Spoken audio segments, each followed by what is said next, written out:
We had to do it in order to protect the United States interests, but also freedom and safety all over the world. You said it best right there. I mean, Iran has put out threats on President Trump's life. But, I mean, a lot of presidents have talked about doing something with Iran. It was President Trump that took the decisive action to actually do something and hit them where it hurt the most. Talk to me about that. You know, President Trump is a consequential president. In other words, it's not business as usual. When the USS Cole was attacked in Yemen and 17 Americans were killed, and incidentally, I had a fear at that time that there was a constituent on it, so I was somewhat involved in it, trying to find out who actually was on the ship at the time. And the ship was docked, by the way, so it was very cowardly of them. But the President Trump has seen where other presidents have talked and threatened and not done anything, it doesn't work. When Obama rushed over there and signed the nuclear agreement one more time and gave them billions of dollars and said, now they'll like us. And President Carter did the same thing when the hostages were captured. And by the way, I had a constituent there who was in solitary confinement for 444 days. Yeah. So you can't just be nice. The only thing that they respond to is tough. As Theodore Roosevelt said, you can talk softly but carry a big stick, and you can't be afraid to use the stick. Right.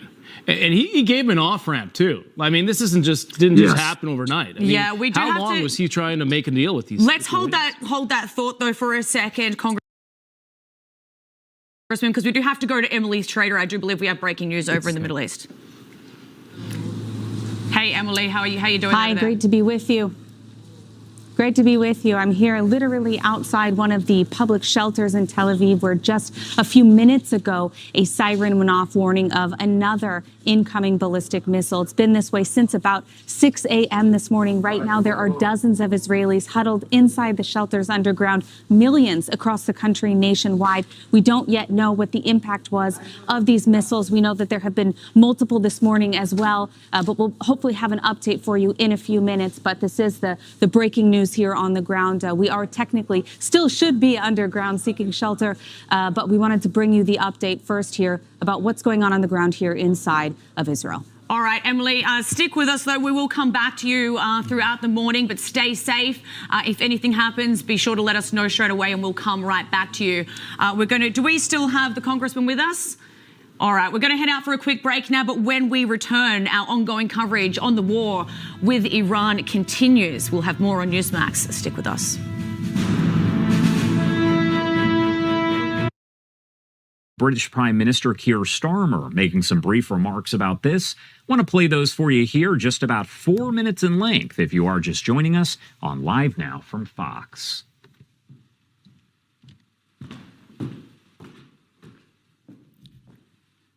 Earlier this morning, the United States and Israel struck targets in Iran. Iran has since launched indiscriminate strikes across the region. I know the British people and communities across our country will be deeply concerned about what this means for security and stability, and for the fate of innocent people across the region, which for so many of us includes friends and family members. So whilst the situation is evolving very quickly, I want to set out our response. The United Kingdom played no role in these strikes, but we have long been clear the regime in Iran is utterly abhorrent. They have murdered thousands of their own people, brutally crushed dissent, and sought to destabilize the region. Even in the United Kingdom, the Iranian regime poses a direct threat to dissidents and to the Jewish community. Over the last year alone, they have backed more than 20 potentially lethal attacks on UK soil. So it is clear they must never be allowed to develop a nuclear weapon. That remains the primary aim of the United Kingdom and our allies, including the US. I condemn Iran's attacks today on partners across the region, many of which are not parties to this conflict.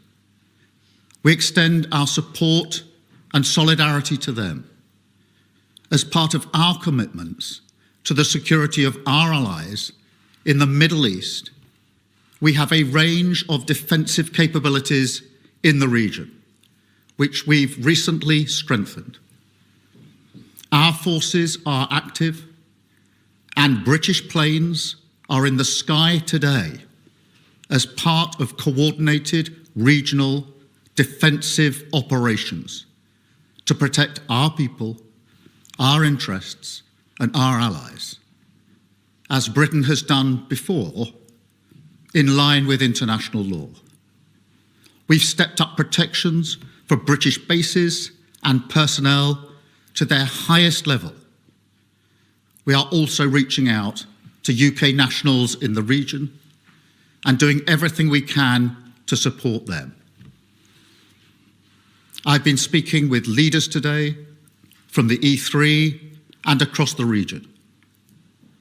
It is vital that we prevent further escalation and return to a diplomatic process. We want to see peace and security and the protection of civilian life. Iran can end this now. They should refrain from further strikes, give up their weapons programs, and cease the appalling violence and repression against the Iranian people, who deserve the right to determine their own future in line with our long-standing position. This is the route to de-escalation and back to the negotiating table. Thank you.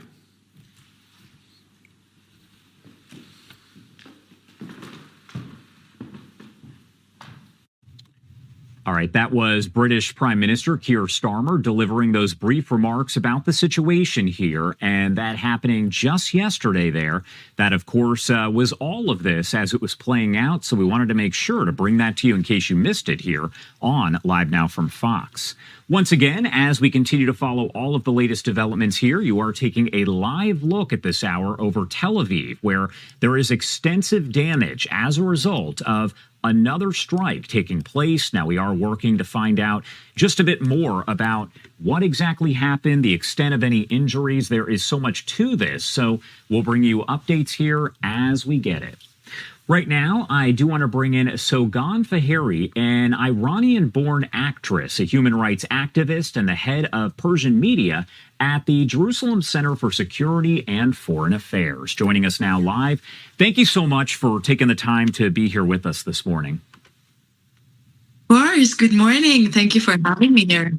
Good morning. And I wanted to ask you what the situation on the ground has been like in that location. We have been speaking with a lot of people who are essentially running to shelters and things of that nature. So tell me kind of what you've experienced over the last 24 hours. Yeah, so it's my first time on the 12 days war. I wasn't here in Israel, and it's my first time. So I was actually really stressed, but I found out that everyone is having like this great energy, and everyone is taking it so lightly and with happiness because, you don't experience every day two great nations as the US and Israel bringing down a brutal regime that has been funding terrorism all over the world and actually bringing so much pain to the lives of both Iranians and Israelis throughout the whole Middle East. So I think overall there's a great energy, which I'm really surprised by. And it's not easy to run to the shelters all the time and seeing those images from Tel Aviv. It's not easy. It's not. But every war has its own damages. Hope they stay low and not as broad as this one. And I wanted to ask you here kind of your connection to Iran. As I mentioned, you were born there. You're an actress, human rights activist. Explain to me kind of your connection, your family's connection there. Yeah, so my connection to Iranians are the fans of the series and the projects I've worked on, and this is how I get through. I have friends from all over Iran. If it's Tehran, Karaj, Ahvaz, Khuzestan, Kurdistan, so many places in Iran that are in Tehran. But you know, it's a thing because for several years I've been got denied from a lot of work in my career because I was standing with my people, either it's the Israelis or the Iranians, and I think that today when I'm witnessing what I'm witnessing as all of you, I couldn't choose another time to be so proud to be Israeli and Iranian at the same time, because yes, the people.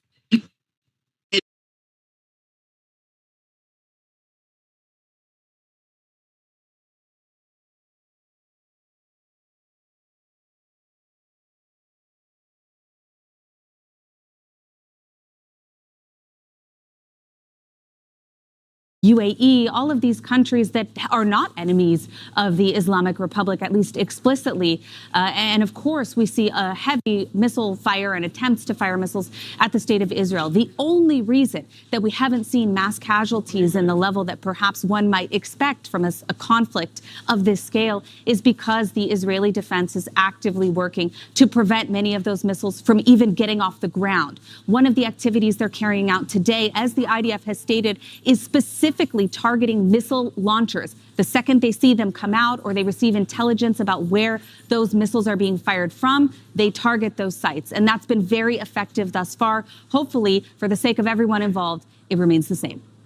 Yeah, and Emily, we're waiting for an update here from the U.S. forces as to what actually got hit. How much did they take out? What are you hearing in terms of how effective this operation was, this mission of, and were the intended targets, did we hit everything that we wanted to in this original strike? So from what we know so far, I'm more attuned to the Israeli estimates based on what the sources here have told us, but the operation has been extremely successful. Only this morning we saw the IDF state that they did take out 40 different commanders of the IRGC and the regime itself.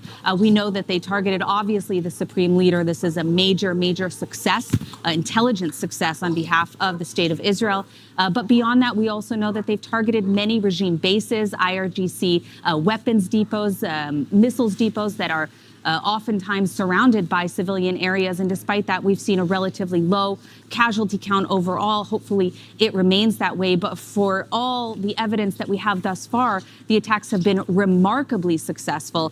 And I think if you need any more evidence, look no further than the fact that the regime itself has been consistently lying about the impact of the strikes. We saw all day yesterday them denying that anyone had been assassinated, and only this morning they admit, oh, actually the supreme leader was indeed assassinated and taken out. So I do expect we'll see more of that. Almost every minute that goes by, we see another confirmation, or admission, I should say, that Israel or the United States did take out senior figures of the regime, and we expect that to continue. Absolutely. All right. We'll leave it there. Emily, we appreciate you. Your reporting here. We'll check back in with you a little bit later on here. Thanks, Emily. Let's carry on the conversation. Let's bring in former New York Congressman Peter King and former Georgia Congressman Jack Kingston. Great to have you both here. Congressman King, Ayatollah now dead. We just got that report there from Emily. Clearly, this has been a successful operation. But how much do you expect the U.S. to continue, and Israel, in further strikes going forward? President Trump had mentioned that this could be a matter of days. It could be even weeks of more strikes. Do you anticipate that'll happen again today? I would think they'll go on for several days. And this is up to the military and obviously up to the president's commander-in-chief. Let's know exactly what the damage has been done, what further targets are out there, and what the continuing threats are. I mean, there's no reason at all why we should be backing down now or backing away. And I think it's also, let's put this in perspective. This is one of the greatest military achievements. I mean, there's been nothing like this before. And also the combined alliance of the United States and Israel, this has to compare with anything ever done in history. When I see these Americans out there, especially here in New York, people demonstrating against this, to me, it's absolutely disgraceful. And and also it really is very unsettling to see the way the Democrats are lined up against President Trump on this. We're talking about life and death here. We're talking about American security. And we're talking about an enemy which has absolutely nothing good for it. So, Congressman King, I do have to cut you off there, unfortunately. We do have some breaking news out of Tel Aviv. Israeli Foreign Ministry spokesperson Oren Marmonston speaking now. Take a listen. The Iranian regime, ballistic missiles, murder this Philippine caregiver. This is what the Iranian regime is doing. They are aiming at civilians. They are targeting civilian neighborhoods, and this is the complete opposite of what Israel is doing. We are aiming at military targets, but the Iranian regime is targeting our civilians, our children, our women, our elderly. But this is not only happening here in Israel. The Iranian regime is attacking the entire region. 8 countries, I repeat, 8 countries in the region were attacked by ballistic missiles of Iran. Not only Israel, Arab countries are targeted by Iranian regime missiles. And we say it very clear. We don't have any fight, any quarrel with the Iranian people. The only objective, the only quarrel is the Iranian regime murderous attacks. This is what it's all about. Now I'll take some questions, please. Sikander Kamani from Channel 4 News. Khamenei, the Iranian regime, have clearly done terrible things, particularly to their own people. But your prime minister is a wanted war criminal. You don't have the moral high ground here at all. This is a war crime. This is a war crime. Targeting civilians, targeting elderly women, killing, murdering her caregiver from the Philippines. And the Iranian regime is targeting not only us in Israel, they are targeting the entire region. What about the 100 or so schoolgirls in Iran that have been killed in a strike there? And this must stop. This must be stopped, and this is what we're trying to do. Yes, next question, please. But what about those Iranian let's schoolgirls? allow others. I am Lomas from INS News Agency from India. My question is, how many people have been injured or affected? In this building, like I said, 1 Philippine woman was murdered and dozens were injured. And unfortunately, this is not the only case. All of you were rushed into shelter. They didn't see it in your video camera, but you know that you were targeted. You were targeted by Iranian regime attacks. So this must stop. Please. This is Aditya Raj Kaul from NDTV. What does the future look like? You wanted a regime change in Iran, and you have neutralized the supreme commander. But do you really feel that the regime change is really realistically possible, or will this actually lead to a regional conflict that is forever ongoing? Prime Minister Netanyahu was very clear on this. The objective of this operation is to remove an existential threat from the Iranian regime. And we will do this operation in order to meet this target. And we will be enabling condition for the Iranian people to make their fate better and to be free. Please, please. What's your reaction to our Arab allies being All struck right, in that this conflict? was And Oren is Israel sending Barnstein, any the personnel? spokesperson for the Israeli Foreign Ministry, providing an update from outside a civilian location that was hit by an Iranian ballistic missile last night in those barrage of missiles that they have been continuously been launching towards Israel. We are heading out for a break, no, but do stick with us because we are continuing our coverage of the war in Iran and what the future of the Middle East may look like after this development. Stick with us.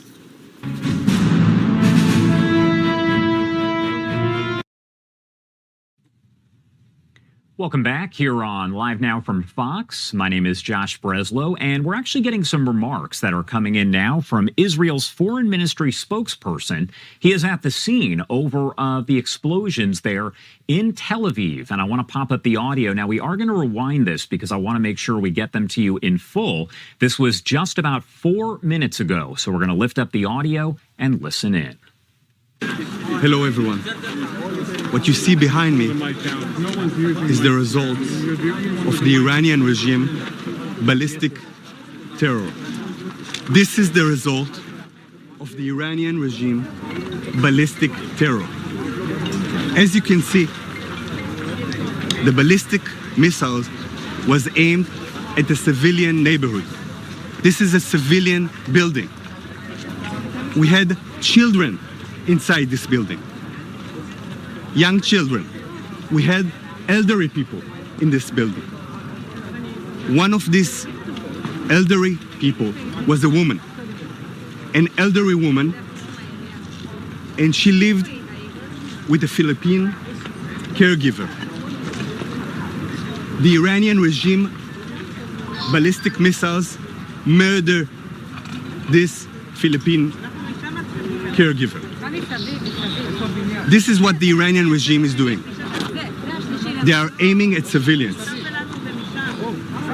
They are targeting civilian neighborhoods, and this is the complete opposite of what Israel is doing.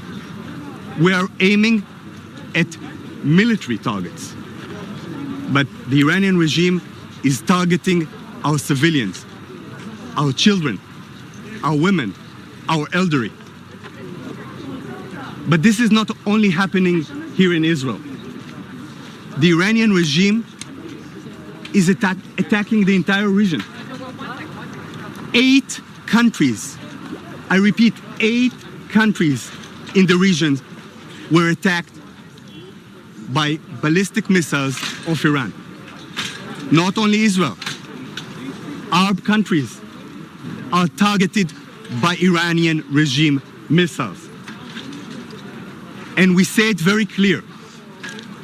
We don't have any fight, any quarrel with the Iranian people. The only objective, the only quarrel is the Iranian regime murderous attacks. This is what it's all about. Now I'll take some questions, please. Sikandar Kamani from Channel 4 News.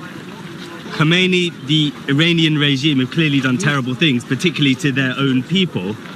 But your prime minister is a wanted war criminal. You don't have the moral high ground here at all. This is a war crime. This is a war crime. Targeting civilians, targeting elderly women, killing, murdering her caregiver from the Philippines. And the Iranian regime is targeting not only us in Israel. They are targeting the entire region. What about the 100 or so schoolgirls in Iran that are being killed in a strike there? And this must stop. This must be stopped, and this is what we're trying to do. Yes, next question, please. But what about those Iranian let's schoolgirls? allow others, please. I'm Lomas from INS News Agency from India. My question is, how many people have been injured or affected? In this building, like I said, one Philippine woman was murdered and dozens were injured. And unfortunately, this is not the only case. All of you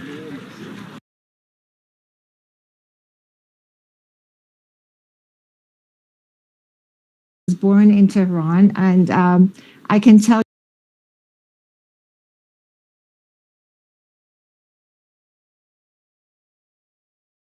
you that I haven't seen joy. Had to be in charge. As it is now, the AI tool, they cannot. Sharing of information and videos from eyewitnesses.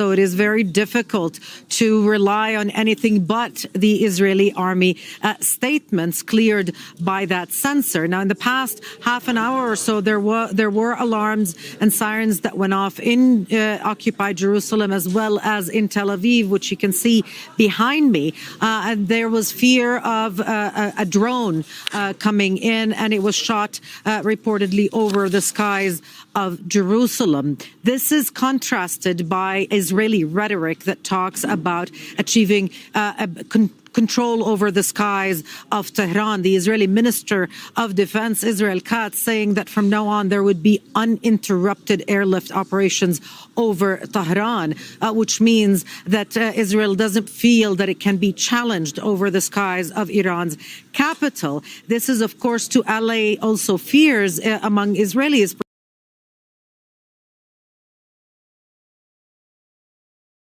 perhaps not really pronounced at the moment, about how long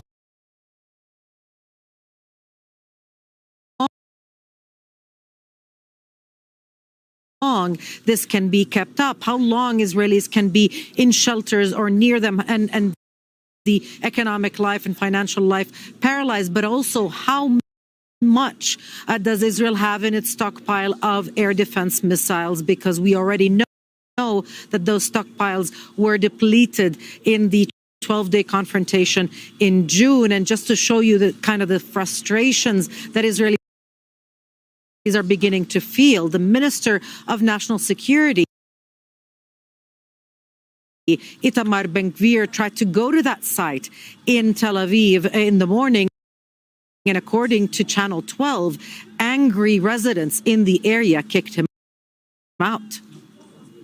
And Noor, while we see these strikes taking place in Israel, we also know that there is this operation that is continuing in Tehran. Now that several of the high-ranking leadership in Tehran have been killed, what will be the most important things to Israel now to strike?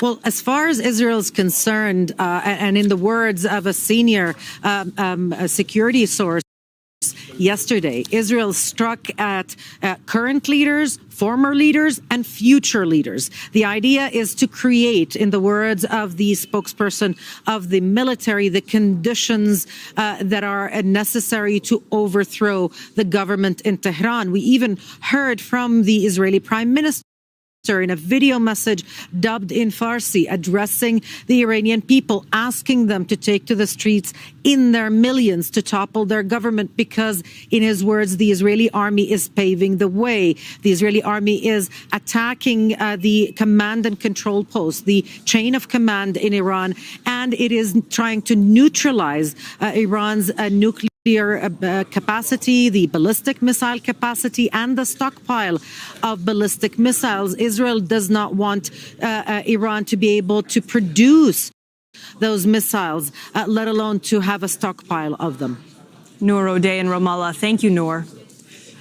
Alon Pincus is a former Israeli diplomat. He says Ayatollah Khamenei's death won't change the reality for Israelis because they've been led to believe that the Iranian state is the enemy. Because the Israeli public has been, conditioned or brainwashed to think of Khamenei for the last 2 decades as some kind of a Hitler reincarnate or incarnate. And Mr. Netanyahu went to great length to portray him as, the evil, sinister nemesis of Jewish civilization. So that went out. That went down very well. That said, more balanced, more rational, more clearly thinking people are saying, okay, number one, he was 87. Number two, he's replaceable. Number three, we don't know who's going to replace him.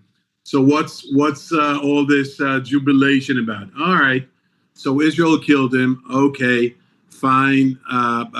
He was a great enemy of the state of Israel, but so what? That is not foreign policy. And now Israelis are waking up to the reality that they have been lied to. At the same time, they still think that Iran is an existential threat because, I don't want to go into the history of Mr. Netanyahu's attitude toward Iran, but for him, this is 1938 all over again. Every year is 1938, and every time you need to reinvent an Adolf Hitler, and Khamenei fit that. And in terms of the war, Israel is restructuring or remodeling the entire Middle East in a positive way. This is how Israelis understand this. Now, to add one more political point to this discussion, the Israeli opposition is all on board here. You have no one in the political echelon, in the political world, amongst the political leaders of the Israeli opposition that is standing up and is asking Netanyahu, what did you do this for? What was the Now with me now in studio is Luciano Zaccara, Middle East and Gulf analyst. And we've been talking, Luciano, and hearing throughout the morning that people in Israel are maybe feeling like they are not bearing the brunt of the Iranian response, but people across the Gulf are. We know that Gulf leaders have an open phone line with the President of the United States. Do they have the same with Iran? Will they be sending a message to Iran at this point as well? I think that they have, especially Oman and Qatar, they always kept that line open. We were surprised yesterday, positively surprised that Oman was not hit, at least preserving that area, considering that Oman has been mediator and they were helping Iran and the United States to reach an agreement in Geneva.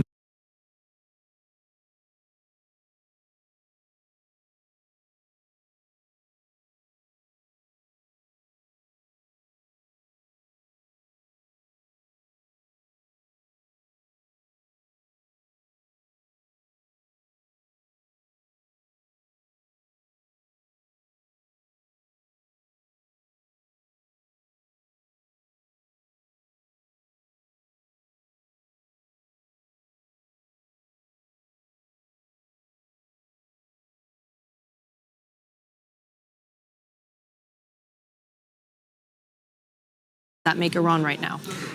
It's making Iran isolated, but also You need a bulldog, but finding one, it's laborious, it's strenuous, it's stupefying. That's why you got to call the number on your screen now.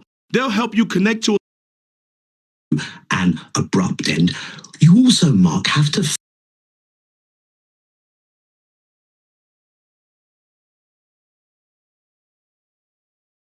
factor in that there is not an easy path to changing that regime in Iran. We're not going to put boots on the ground. The idea that the Iranian people are going to be able to turn this over on their own is for the birds. Right. And so diplomacy is the best way, but we've just kicked diplomacy into the long grass. Right. I mean, you talk about the threat of Iran. It is, however, wedded to the destruction of Israel. Mark, again, who launches wars? Who started this war? Who started the war in June? Was it Iran or was it Israel?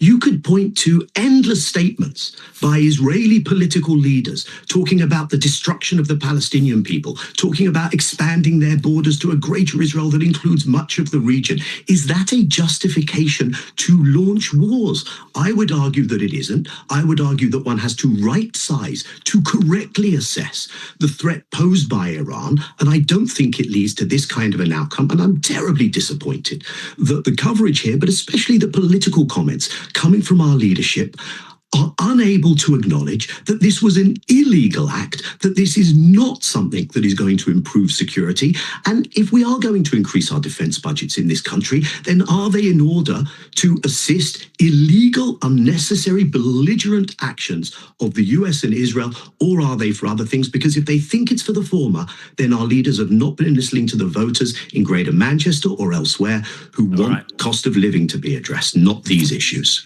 Daniel Levy, thank you very much for coming on. Thank you. Thank you, Mark. and our global affairs journalist and author of The Heartbeat of Iran, Tara Kangalu, is here. I say our, I mean you are for 2 days and possibly 3 and more.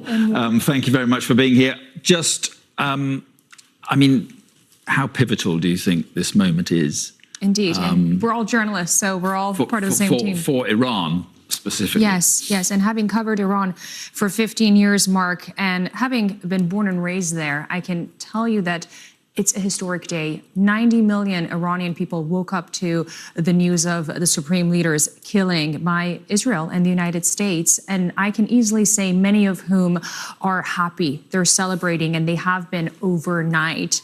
But of course, the regime and the IRGC has supporters among them, some ideologic, but some really because of power and money. And as you know, IRGC, the Sepah, the Revolutionary Guard forces, they control much of the country's economy, oil and gas, and quite frankly, any infrastructure that you can imagine. And they would do anything and everything to hold on to power. But coming from Daniel's, the conversation you had with Daniel, I want to point out to what we're not hearing from folks in the region, including Lebanon and Iraq. I've spent a lot of time in Lebanon, and sources there have told me that Hezbollah is oddly cautious and quiet.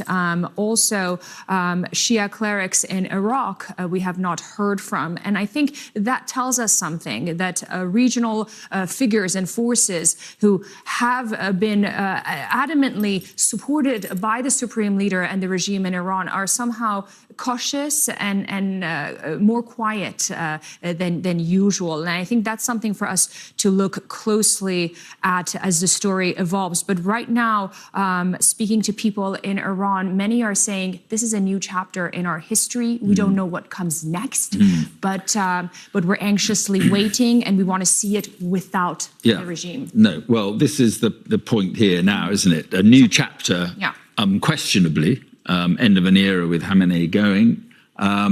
What sort of chapter, though, is written next is unknown at the moment, and this is one of the problems. Once you start a war like this, it's very difficult to know where it ends. Indeed, and I think so much of that depends on what President Trump plans to do next, but also internally. The regime in Iran has long thought about this day. The supreme leader was 86 years old, so he certainly wasn't getting younger, and his days were numbered, of course, given his age. So there are figures within the regime that are trying to control the narrative, and one of those folks is Larijani, a close confidant of the supreme leader. He heads the national security of Iran. And speaking with sources, journalists inside the country, they've been telling me that they see a scenario, again, one of the many scenarios, where Larijani would control the foreign file, be sort of the foreign policy guy, and an ideologue conservative figure replaces the supreme leader. Now, in order for us to get there as to who replaces the supreme leader, that itself marks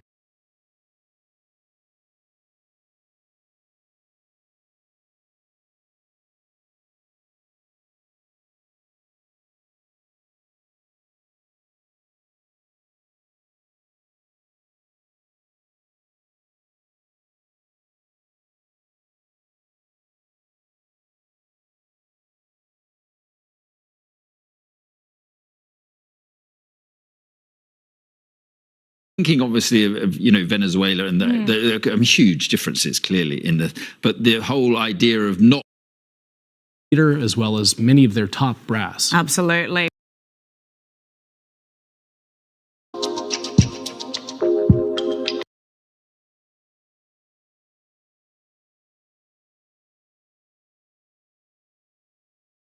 Warning the US would use unprecedented force if Iran launched an airstrike against US interests or Israel. Early on Sunday, an explosion was reported at the US military base in Erbil, Iraq, and several US bases in the Middle East have been attacked by Iran. Nuclear talks between the US and Iran, which have so far failed to make significant progress, are set to resume next week. According to Trump, the chances of a diplomatic solution are now quote, significantly greater than they were a day earlier. European leaders reacted with alarm to news of the United States and Israel's joint military strikes on Iran on Saturday, operations that the Pentagon has referred to as Operation Epic Fury. A joint statement from the European Commission President Ursula von der Leyen and European Council President Antonio Costa called the development greatly concerning. The statement urged all sides to avoid steps that could further inflame tensions. The EU's chief diplomat, Kaja Kallas, struck a somewhat measured tone, characterizing the situation as perilous. The remarks came just hours after the US and Israel launched large-scale strikes across Iran, triggering a response from Tehran that has seen US bases in the Middle East attacked. Last month, the EU bloc took fresh sanctions against members of the Iranian regime after thousands were killed in the regime's recent crackdown on protesters. 4 loud explosions were heard here in Dubai earlier today. In fact, a 5th one just went off a few minutes ago overhead to my right. It comes as the Ministry of Defence confirmed that the UAE's air defence systems successfully intercepted several Iranian ballistic missiles. Sadly, an Asian national was killed from falling debris in the capital, Abu Dhabi, earlier today. That also caused substantial damage to a residential area. Now, what sets this apart and sets a precedent is that even during the previous 2 Gulf wars, the UAE was never targeted or attacked. The authorities have said that the security situation here in the UAE is stable, but they will be monitoring that around the clock. For now, people have been advised to stay indoors and away from windows.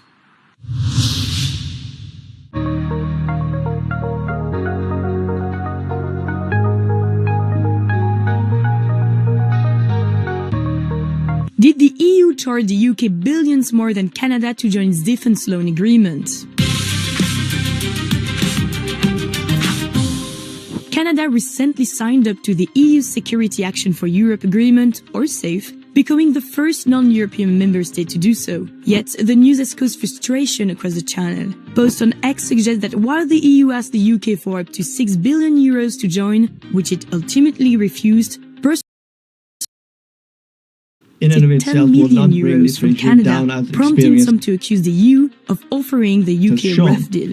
SAFE is a €150 billion EU-backed loan scheme that helps member states to borrow money and buy defense equipment more quickly. But non-EU states are allowed to join if they negotiate access with Brussels. In the case of Canada, the European Commission confirmed to the Cube that Ottawa will pay an initial €10 million to participate. Meanwhile, the €6 billion price is offered a fee based on the economic and commercial benefits under the scheme.